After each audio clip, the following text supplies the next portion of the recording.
Hey, good morning, everybody. This is always an interesting place for me to talk. I think the last time I did a big public talk here was before a large Microsoft event where the speakers were delayed, and we kind of had to pad about 4 hours of time, so it always brings back memories being on the stage.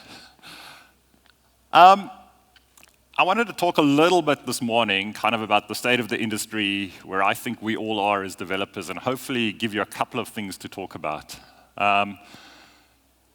Looking forward and kind of understanding where we are, I often like to look back. And when I was preparing for this, I said, well, let me look at how we've arrived where we are today. And it's kind of obvious when you start looking at computing that we've largely been the same since about the 1940s in terms of the way we think about computing. It kind of all started with Charles Babbage and this machine he conceived called the Babbage difference engine. And he imagined a world where you had a machine that could do general-purpose computing, where you could provide a program, do some stuff, and it would give you an output. This almost drove him completely insane. He had a large fight with the British government. He became very bitter and twisted before he died, and he never actually realized his invention. It actually was his son who actually realized the first implementation. Why? Because the precision in machining that he required at that point in time was just not available to build the engine. But he was spot on. He was the inventor of the first general-purpose computer. This thing was the first digital computer, or the first computer that worked with electrical components, conceived by a German guy. It was called the Z3. And it was the first electronic machine that was called Turing complete. So in other words, you could pass it a program, it would do general computing and provide you an output. And so when I looked at this, I really thought, well, computers really consist of two big things, two big systems that really govern the way we think about the world today. And I wanted to dive into that a little bit, just to kind of give you a bit of context. The first is the software, right? The code that we write. And many of us in this room pride ourselves as being the people who craft that code, right? How does it work? I mean, how does it work at the most fundamental level? At the most fundamental level, we have a processor, we have a machine that evaluates something, and we provided some input. Some data goes in, we write a program, and we get some output, right? And this has largely, like I said, been the same since the inception. This was Babbage's original idea, Turing's idea, and this is how our world typically works, right? We are the creators of that program, typically.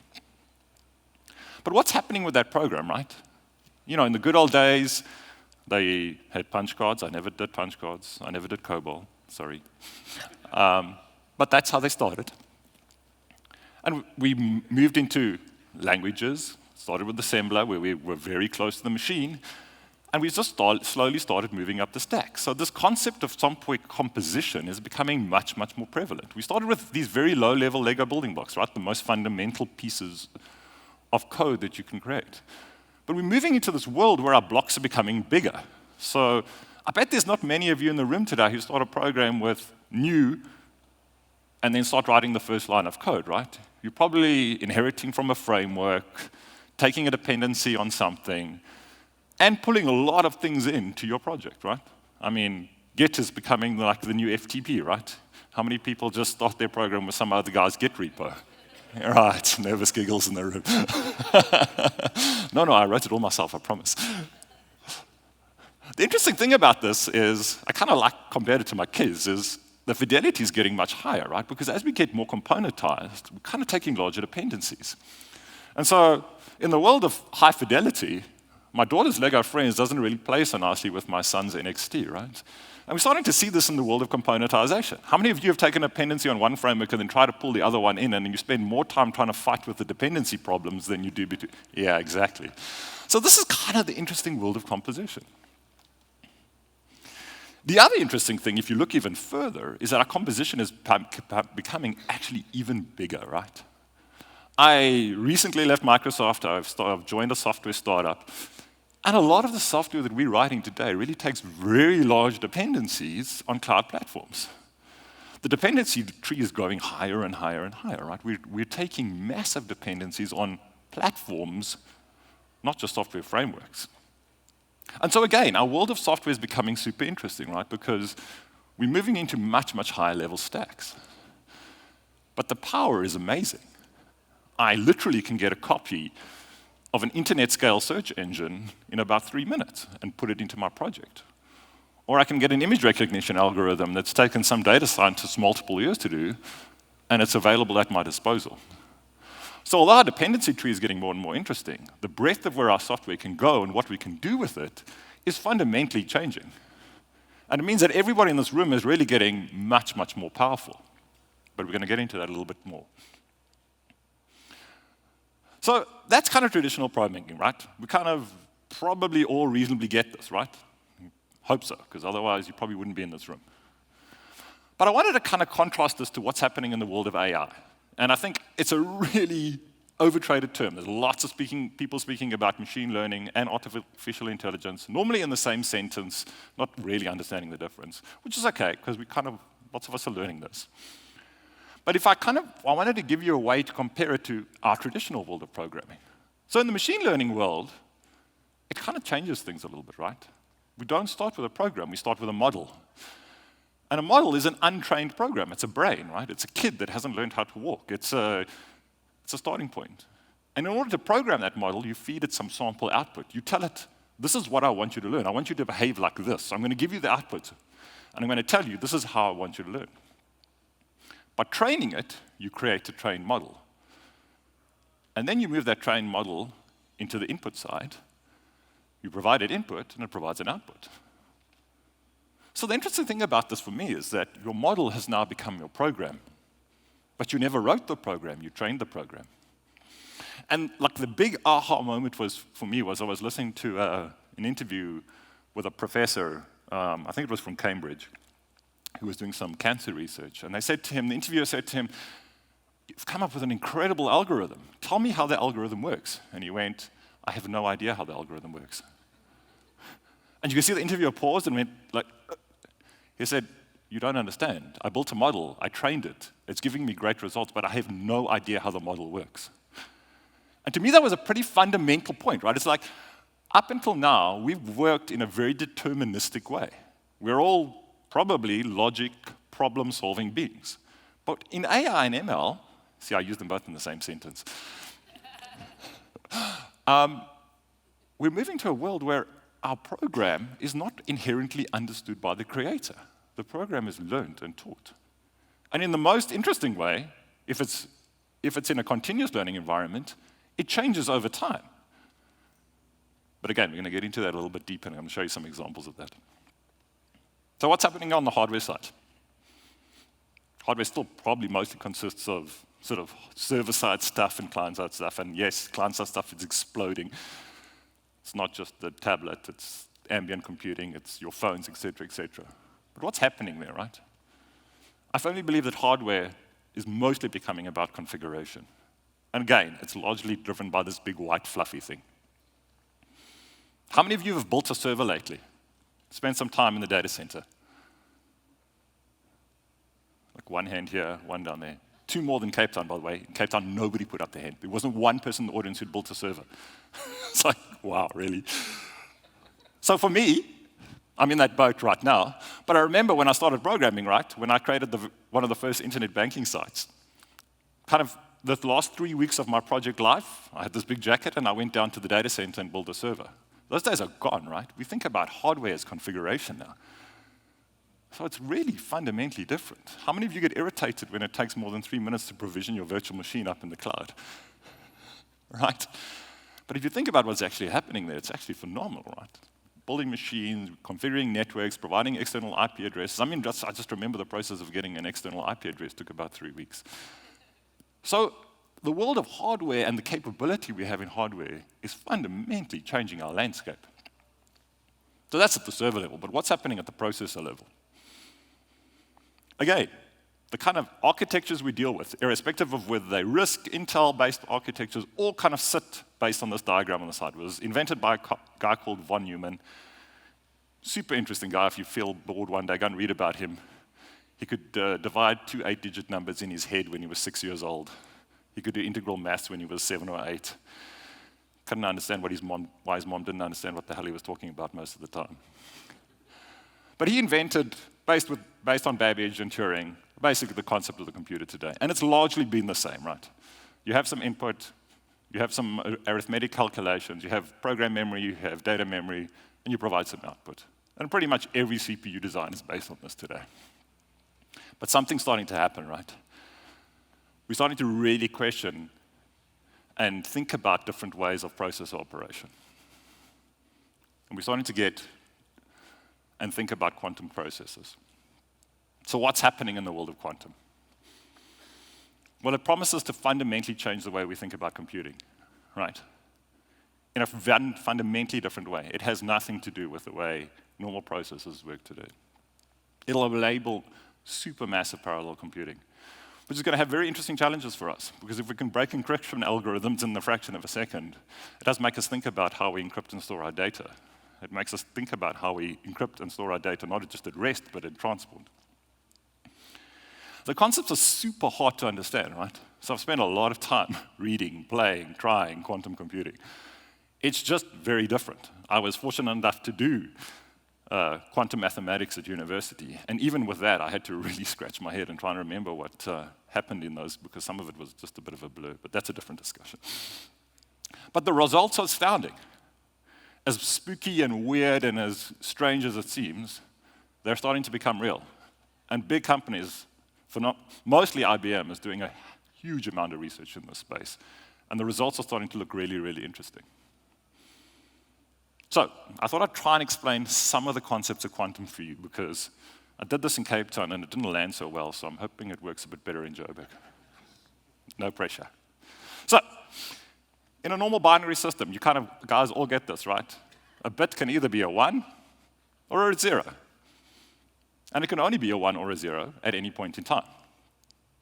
But in quantum world, you have states. You still have 1s and 0s. But at any point in time, a bit exists in all states at the same time. And so I try to illustrate it. I'm using an analogy that a prof used that I saw. Think about a singular bit, the one on the left, as being at a 1 at a 0 at any point in time. In a quantum state, you take a coin, it's like analogous to a coin, and you spin it. So you can have a coin spinning, but it only assumes its state when it stops spinning, right? Because when it's spinning, it's at 1s and 0s at the same time. This concept in quantum mathematics is called superposition, and it's how quantum computers prepare their quantum state. There's another much more interesting concept. So if you have a bit in superposition, you can do what's called entanglement. So in the traditional world, if you have two coins spinning and you stop the first coin, the second coin carries on spinning, and it has no relation to the second coin, right? But if you entangle two coins, if I stop the first one, and it happens to be a 1, there's a guarantee that the second one will also be a 1. So they have this weird thing. Einstein called it dark, spooky energy, because he couldn't come up with a better term. They entangle these two, and they have a weird way of communicating with each other. And these are the two big properties that quantum computing are using today.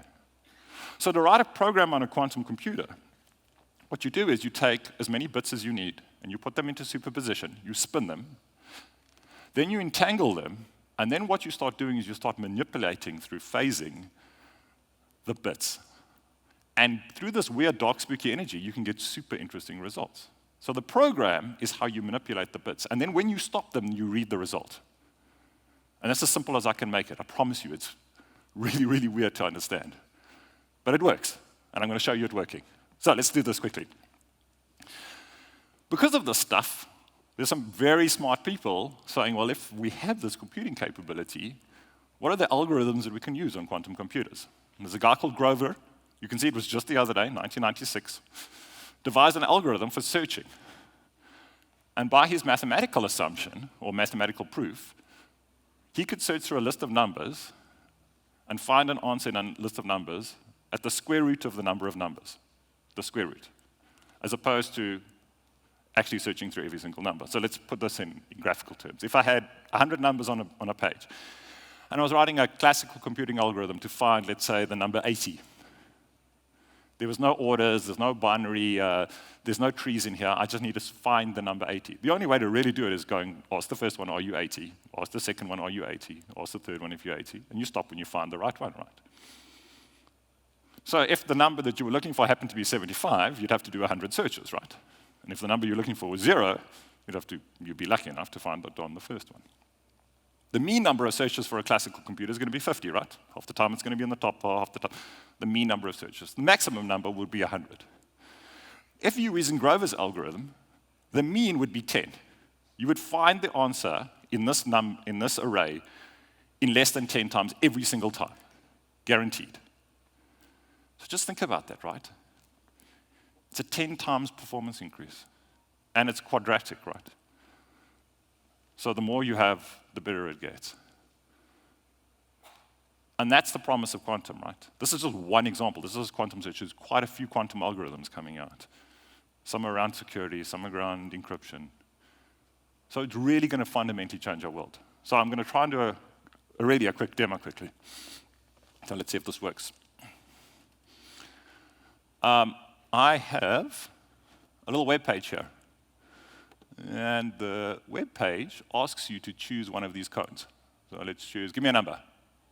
4, I heard 4, right? 4, good. 3, you tell me. 3. Okay, 3 it is. And we hit compute. There's my Visual Studio over here. I just hit a nice little breakpoint. I'm going to hit F5, if I can see the keyboard. And we hope that fantastic. Right. The internet worked. They told us that the main line to Vodacom is down, so it sounds paradoxical, but anyway. I just said yes. So we're on my hotspot, so that's why I was happy. What I did was, I sent a query up to a quantum computer, told it to please find which cup the ball was under. It sent up this assembler code to a quantum computer. Kind of looks like old-style assembler that we had on old-style processors. Interesting how we're going back in time. Quantum computer evaluated that, and it gave me this result. And it said, fair enough, it found that it was under 3. Okay, super obvious, right? It's a really dumb demo. But the point of showing you this is, what I just did was, I created a website, it called a web service, it ran a job on a quantum computer, and it gave me a result. Here, in 2018. So this stuff is real, guys. It's coming. 2019. Oh, God. What time? When's my wife's birthday? I'll be careful. I'm really bad at this stuff. But it's real, right? And it's really coming. Now, you might say, okay, what timelines? What are we talking about here? We're probably 3 to 5 years out of this stuff becoming kind of usable in the work that we do. And the use cases are probably going to be quite limited at the beginning. They're probably going to be simulating chemical models, simulating weather, et cetera, et cetera. But the point of me showing you this is I just wanted to make you curious, right? I want to make you understand that our world, the way we think about computing and programming today, is going to change in your lifetime. Not in your kid's lifetime, in your lifetime. Okay, so what does this mean for software, right? I think software is no longer relegated to the back office, right? I mean, many of us started programming. Actually, many of your original jobs, software was kind of like the back end of business. It was like what guys use to run their businesses. But it's very quickly evolving to be at the front end. We all walk around with mobile phones. Lots of us have Alexas and Google Homes in their devices. We rely on software to power our lives, right? When we get in our cars, we use Waze. So software is no longer just relegated to kind of back office business process function. It's really changing the way we live. And it's affecting large parts of our lives. We'll get into a little bit about what Facebook did, but if you just read about the power of software these days and the effect it has, you might have heard this, I've told the story a couple of times, but I still love it. They did an experiment and they took teenagers' cell phones away from them. And then they did an MRI scan on them. And it was exactly the same effect as taking a crack cocaine addict of crack cocaine, physically. So whether we like it or not, software and hardware is fundamentally changing the way we live and breathe as humans. What's happening in hardware? Well, we still have this incredible advance of hardware at Moore's pace. But for me, one of the most interesting things, and an inflection point of where we are right now, is we're able to do computing at near real time for most of the most hardest problems that we have. And quantum will probably change that phenomenally. But certainly for things like route optimization, GPS calculations, real-time speech conversion is starting to become a doable thing because we have enough hardware power to do it. And so a lot of the stuff that we're talking about, a lot of the stuff like machine learning and artificial intelligence and real-time speech translation have kind of not been algorithms and technologies that are just new, right? The reason they're becoming mainstream is because we have enough hardware capability to do them in real time. Think about this. If you were going to work and you wanted to punch into Waze, take me to work, and you had to wait 15 minutes for it to do its calculation before it came back to you and gave you a route, it's not very useful, right? But as soon as it gives you your route in 3 or 4 seconds, all of a sudden the tech becomes useful and you adopt it. This is the place we're at in hardware, and this is why technology is going forward in leaps and bounds, because we have enough compute for it to be real time or near real time for us. But here's the warning, right? With great power comes great responsibility. Let's take a look at a couple of things where it goes wrong. I wanted to kind of start this next section with a little video. So I don't want to explain the video, I want you to watch it. I'm going to ask you a couple of questions.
How did it make you feel? Yeah. Let me try and I'll explain to you what like the reason I put it together in that order, right? And tell me if it worked, right? You kind of watch the first one, and you think, oh, it's so cute. Look at the nice little robot, it can dance. And then you see the guy trying to open the door, and you're like, oh, don't be ugly to the robot. And then you see Atlas doing parkour, and you go, and the room went quiet, by the way. Like there was laughing in the first two, and then the third one, it was like dead quiet. Everybody's like, okay, it's a bit scary. And you kind of see him running through the field, and you go, what happened if he had a gun in his hand? Right? So I guess the point is, this is all a combination of hardware and software. And we're kind of entering an era where things start having consciousness, they're thinking, they're adapting, right? You noticed the difference in the dog when it went into the door the second time. You know how it crouched down, was kind of waiting for the guy to, right? So we're entering an era where the impact of our software and hardware is going to have much, much bigger consequences, right? And we're starting to worry about things that typically only social scientists and psychologists thought about, because does this thing have consciousness? Is it okay to hit it? If you don't like it, can you turn it off? These are interesting questions, right? Does the robot have rights? I don't know, but it kind of, you start going there, right? So let's talk a little bit about AI and ML and these kind of things and where they're going wrong. Picked up this article out a couple of weeks ago. the world of astronomy is in big trouble because every astronomer is basically using a derivative of data science to try and predict things. And they started finding out that some of the results are just plain wrong, right? Amazon just scrapped a recruitment tool because they built a really great machine learning algorithm to try and profile their candidates. The problem was, it was only giving them white males. Okay, that's bad for Amazon, but okay, they're not hiring the right people. Okay, no big one. This one, on the other hand, is a lot more important. The Department of Justice in the US built a machine learning-based tool to give judges on the bench a view of the likelihood of the person they were busy sentencing. So it's a sentencing tool. So when the judge is busy sentencing somebody, they found them guilty, they want to sentence them, the likelihood of the person to reoffend. It gave them a score. You can see the person on the left gets a 3 and the person on the right gets an 8. Now, the algorithm was never taught race. Race was not one of the things that was fed into the algorithm in order to determine the score. But when an independent organization in the US did a profile of the tool, they found that if you were black, it was much more likely to give you a higher score. This tool was in production for a long time. It sentenced lots of people to jail. And when they interviewed the judges, they said, well, the tool was provided by our IT group, by our IT department, through the Department of Justice. Of course we believe it's correct. They never questioned the tool. This is what happens when software goes wrong, right? And these are very real consequences. Imagine you're the person who's on the receiving end of this thing. And the last one, and I particularly like the title, The Digital Gangster That's Destroying Democracy, Mark Zuckerberg and Facebook. Do you think Mark thought about the fact that when he was starting a piece of software in a dorm room to share photos and kind of connect people, a digital version of a Facebook, that the tool might be so powerful that it changes literally the democracy of many, many countries? And if you're going to look behind the scenes, you'll see how many elections they think Facebook has been responsible for, certainly influencing. I guess the point I'm making, reinforcing, is that software is a lot more powerful than many of us think. So why? I was really, really intrigued by this, especially on the machine learning side, right? Why is this happening? Why are these unintended consequences happening? And I found a really cool example, just to illustrate to you how you should potentially think about some of these things. And I think it's particularly prevalent in machine learning, right? Because in the deterministic way, I'm not saying it doesn't happen in deterministic software, because we all have unintended consequences of software. We often call them bugs, right? But sometimes the bugs are a little bit bigger than bugs. So, coming back to the example, there was a bunch of researchers in University of Washington up in Seattle that did some work on image recognition algorithms. They taught it a whole bunch of different dogs, and also fed it some pictures of wolves. And then they gave it this picture of a husky. And it kept on coming back and saying the husky is a wolf. And they couldn't figure out why the algorithm was saying that the husky is a wolf. Now, just stay with me here, right? They applied an image recognition machine learning algorithm. They didn't write the algorithm. They taught a model to understand the different types of dogs. So they came up with a really smart idea. They marked up the parts of the image that the algorithm used to determine what animal it was looking at. And this is what it came back with. So in all the training that it was given, the algorithm figured out, because of the data set they'd fed it, that all the wolves lived in snow. Of course. Right. So if you have an animal that lives in the snow, it's got to be a wolf. But they had no idea until they mocked up the model. And that's the scary world we're moving into. We can't look at the code and go, oh, of course, there's the bug. It's snow, it's not the face. And it's completely intuitive to us as humans, right? If we were asked to classify this, we'd look at the eyes, we'd look at the nose, we'd say, that's a husky, that's not a wolf. But the algorithm has no bias, has no understanding. It just looked for differences. And in its training data set, the only difference was snow. So the difference between a wolf and a husky is snow, in case you ever wondered. So I'm going to come back to this. With great power comes great responsibility. But I believe the responsibility lies with you, lies with us. Because we are the creators of these things, right? We are going to be the creators, the trainers, the learners of these things. So maybe a few things to think about.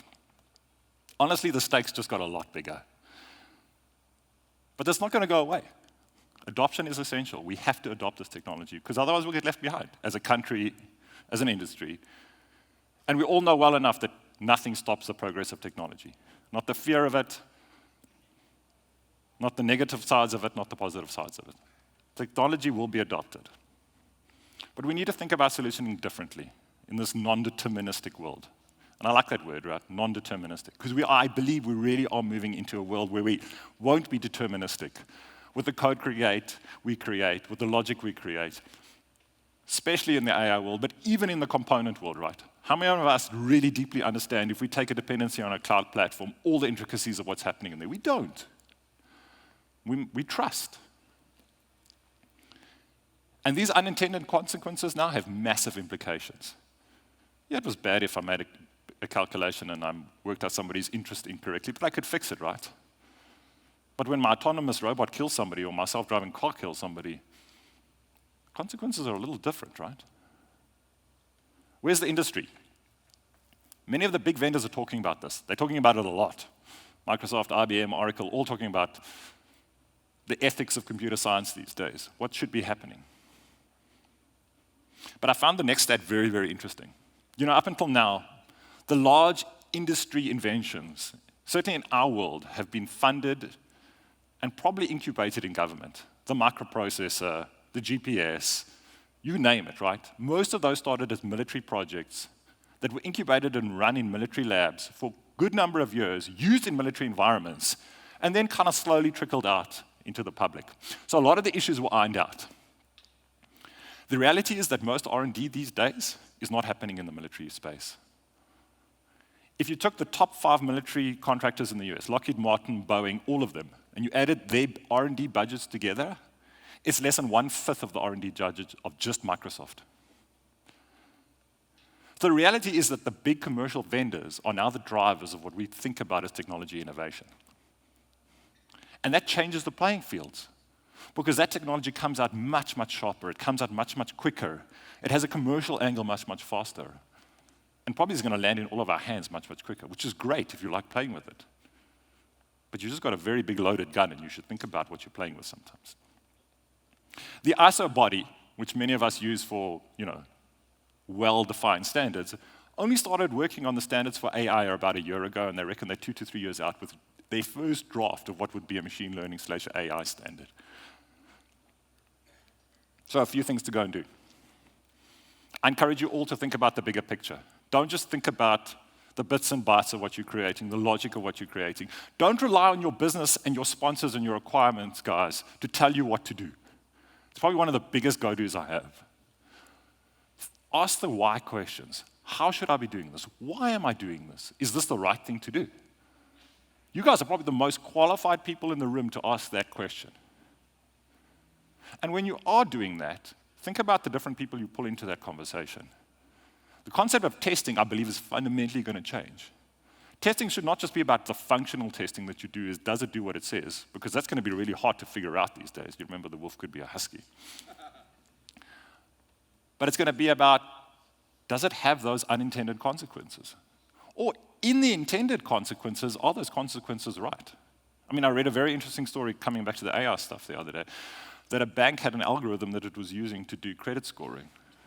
Now, where's the emotion in that? Where's the person who says, well, actually, I know the algorithm says no, but I can see you're probably a good person, and I can look in your eyes and make a determine that maybe I should give you a go, right? The human element in this is going to become very interesting. For this, representative data sets are critical, right? So if you want your algorithm that you teach not to be biased, you need to think deeply about what data you give it and how you train it. And sometimes devs are probably not the best guys to make the decision. So the people that you bring in to provide those data sets need to understand the domain and understand it really well. And the one that's really interesting for me is that if we move into this world where we have algorithms in production that are continually learning, how do we monitor those to make sure that they're not learning in the wrong way? I'm sure you've all read about the story of the Microsoft Tray bot that went into production, right? But it's a classical example of that, right? It was trained to do a certain thing, but there was no supervision on the algorithm. And in less than 48 hours, people taught it to be a swearing goodness knows what. So in conclusion, never before has so much computing been in so many hands. And never before has it been so powerful. And it's going to become massively more powerful. I think when quantum arrives on the scene, honestly, we're not going to know what to do with all the computing power we have. The biggest problems will be in our remit to solve. However, we need to temper this with mindful practices and implementation. Accountability rests on all of us, and I encourage you all to think about the big picture. Because done right, the world will be a far better place. Thank you very much.